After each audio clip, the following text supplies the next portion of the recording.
आपण ह्याला डेट नको म्हणूयात. का? अरे लहान आहेस तू माझ्यापेक्षा. विकी पण लहान आहे कटरीनापेक्षा आणि आजकाल हे चालतं. हे डेटिंग वाली कल्चरची मी नाहीये. मग डायरेक्ट लग्न. हा आपलं नाही, आमची लग्न डायरेक्ट झाली. संसाराला लागलो लगेच आम्ही. हे आजकालच्या मुलांसारखं ट्रायल एरर नाही करत बसलो आम्ही. मग त्याचं तुम्हाला दुःख होत आहे की पश्चाताप? म्हणजे नाही म्हणजे तुम्हाला असं वाटतंय का की लग्नाआधी तुम्ही डेट केलं असतं तर तुमचा डिवोर्स झाला नसता? डेट केलं असतं तर लग्नच झालं नसतं. म्हणजे पश्चाताप.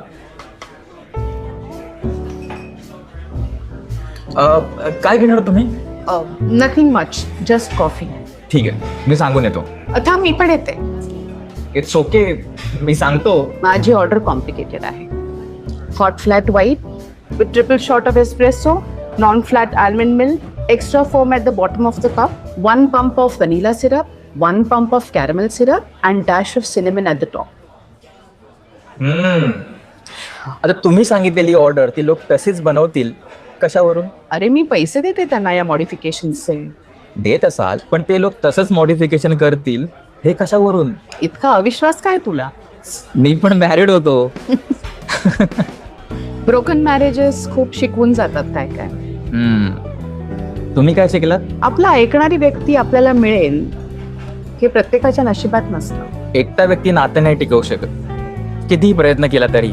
आणि कसंही असलं तरी ते टिकवण्याचं प्रेशर शेवटी आपल्यावरच येतं. तुटतं याचं गिल्ट सुद्धा आपणच घेतो. I am done now. मी परत ते सगळं नाही करू शकत. काय? Asking validation. परत आमच्या आई वडिलांनी निभावून घ्यायचं हे शिकवलं आम्हाला. ते गिल्ट, ते प्रेशर. माझं कधीतरी ऐकत जा. नको नको ते सगळं. चल मी नाही.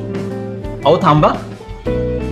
बरं आता आलाच आहात तर hot flat white with triple shot of espresso, non fat almond milk, 1 pump of vanilla syrup, 1 pump of caramel syrup and cinnamon on top.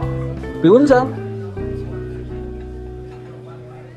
Dash of cinnamon. Sorry. बरं, आधीच भाग्यात नसलेल्या गोष्टी नंतर मिळू शकतात. हो. आणि पहिल्याच वेळी बरी लक्षात ठेवलीस तू माझी ऑर्डर.